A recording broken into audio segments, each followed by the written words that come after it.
Welcome back to the Road to Emmaus journey, and today we are starting one of my all-time favorite books and one of my all-time favorite chapters in the Bible, 1 Peter chapter 1. I'm going to read verses 3 through 9. It says, "Blessed be the God and Father of our Lord Jesus Christ. According to his great mercy, he has caused us to be born again to a living hope through the resurrection of Jesus Christ from the dead, to an inheritance that is imperishable, undefiled, and unfading, kept in heaven for you, who, by God's power, are being guarded through faith for a salvation ready to be revealed in the last time. In this you rejoice, though now for a little while, if necessary, you've been grieved by various trials, so that the tested genuineness of your faith, more precious than gold that perishes, though it is tested by fire, may be found to result in praise and glory and honor at the revelation of Jesus Christ. Though you have not seen him, you love him. Though you do not now see him, you believe in him and rejoice with joy that is inexpressible and filled with glory, obtaining the outcome of your faith, the salvation of your souls."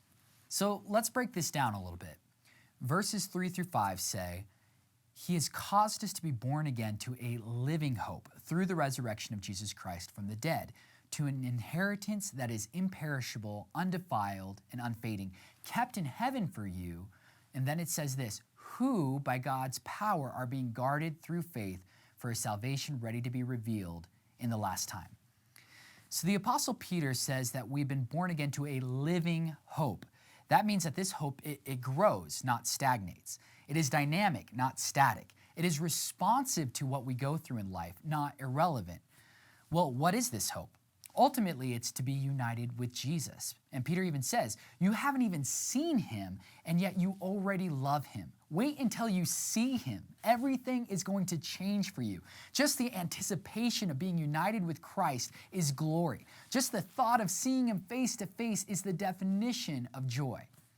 But that's not the only inheritance that Peter is talking about. He says that there is an inheritance for the believer that is imperishable, undefiled, and unfading, kept or reserved in heaven for you. So when you think about heaven, what catches the glance of your mind's eye? Is it gold? Is it a heavenly mansion? What is it?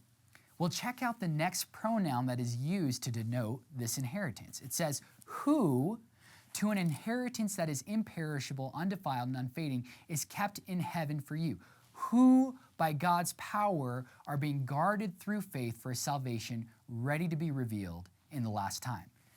Wait, so a person is being protected for you in heaven? Yes, you, namely your resurrected body. That's kind of weird. Well, not if you think about it. We know that Jesus was resurrected from the grave and ascended into heaven as a resurrected man. He goes ahead of us to prepare a place for us in his Father's house. The purpose is because he desires that we be with him where he is. He wants to dwell with us. And in order for that to make any kind of sense, we have two theological options. The belief that for eternity, we are just ethereal spirits without any physical form, which is pretty unbiblical, but very popular because of guys like Plato and Origen. Or we have the other option, the very biblical and creedal theology, which is that part of our inheritance is new resurrected bodies that are imperishable, undefiled, and unfading. How else are you going to literally walk with your Jewish king? You need a body like his. This whole thing is a living, breathing hope. And I could probably end right there, but I can't. There's one last verse that I absolutely have to go through because it is life-changing. In verse 13, it says this. It says, "Therefore, preparing your minds for action and being sober-minded, set your hope fully on the grace that will be brought to you at the revelation of Jesus Christ." And I can't do this verse justice in such a short amount of time, but let's just say as an analogy that your father is the CEO of a massive corporation, and part of your birthright is to inherit this position in this corporation on your 30th birthday. And so it's your birthday, you go to this corporation, and their headquarters is in this massive skyscraper that has 100 stories, and this is the day you've been dreaming of. You look super nice, and you go into the lobby, and you're greeted by the security guards, and you go to the receptionist, and they tell you that your father is waiting for you on the 100th floor. So you get in the elevator and you push 100.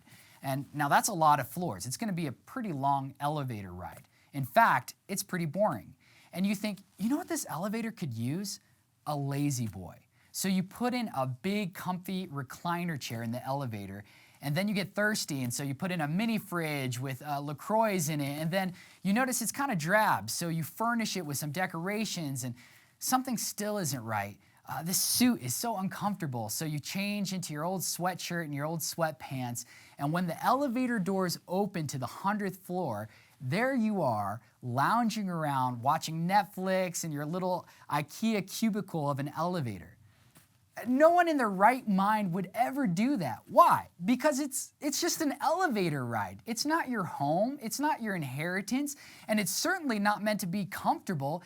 It's meant to build anticipation. And in the same way, we are to prepare our minds for action, or literally gird up the loins of your mind, meaning we are meant to use our imagination and be obsessed with the thought of Christ's return.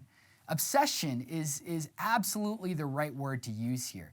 What else do you think calls setting your hope entirely or completely 100% on the day of his appearing? And it is that obsession that God uses in our lives to cultivate a love for him and a love for his people. And there is just so much here in the first chapter of 1 Peter. And I encourage you to read it, meditate on these passages, and I know that God is going to use it for life transformation. Thanks for joining us on the road to Emmaus journey. Until next time.